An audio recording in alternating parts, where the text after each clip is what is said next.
एक दिवसीय दौरे पर आए दिग्विजय सिंह ने ईवीएम का रोना फिर रोया। जानकारी के अनुसार शिवपुरी में कई कार्यक्रम में सम्मिलित होकर राहुल गांधी की यात्रा की तैयारियों का जायजा लिया और कार्यकर्ताओं की मीटिंग कर आने वाले लोकसभा चुनाव के लिए प्रत्याशी चयन पर चर्चा की। कार्यक्रम के उपरांत पत्रकारों से बातचीत करते हुए अब की बार 400 पर मोदी के नारे के सवाल पर बोले, यदि हिम्मत है तो भाजपा बैलेट पेपर से चुनाव कराए। जब उन्हें बताया गया कि इसी जिले में पोहरी से आपके विधायक बम्पर वोटों से जीते हैं तो उन्होंने कहा, ये भाजपाई हर सीट पर ईवीएम की गड़बड़ी नहीं करते। तो आप मीडिया में चल रही थी और तो वास्तविकता तो थी नहीं। अभी सर, आज ट्विटर हैंडल से भी दिग्विजय सिंह जी ट्विटर हैंडल से भी हटा दी गई थी उनकी फोटो, उनकी मतलब कांग्रेस के चिन्ह हटा दिए गए थे। किसने कहा था? ये हटे हैं, बिल्कुल नहीं हटे। सज्जन सिंह वर्मा जी ने सबने बोला था सामने, तो इस बारे में कमलनाथ जी की बात आप कर रहे हैं ना? जी जी उन्होंने तो नहीं हटाया। अच्छा, प्रधानमंत्री जी ने उनका ट्विटर हैंडल ही नहीं। प्रधानमंत्री जी ने कहा है कि विश्व के नेता तक ये कह रहे हैं कि 400 पार। आप क्या कहेंगे? स्थिति आपके सामने।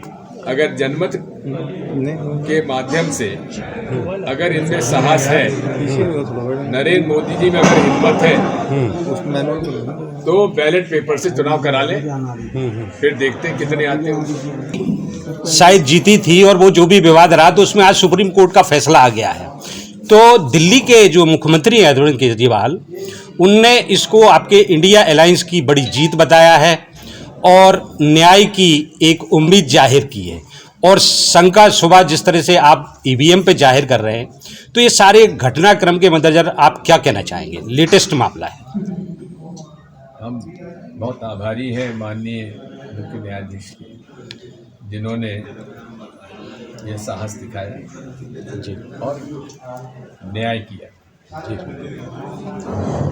लेकिन ये बैलेट पेपर से हुआ था जी। यही अगर चुनाव ईवीएम से होता जी तो क्या पकड़ पाते जी? नहीं, आप ईवीएम की बात करते हैं, आप ईवीएम की बात कर रहे हैं सर। पोहरी विधानसभा आपका अपना विधानसभा, जहां से आपका कैंडिडेट जीता है। 4 विधानसभाओं में कांग्रेस को समर्थन नहीं मिला, ईवीएम से तो वहां भी चुनाव हुआ, बम्पर वोट निकले आपके प्रत्याशी को। ऐसा है, ये बड़ी होशियारी करते हैं। सभी प्रांतों में ये ईवीएम का मैनिपुलेशन नहीं करते। मध्य प्रदेश की लगभग 126 सीटों पर इन्होंने मैनिपुलेशन किया था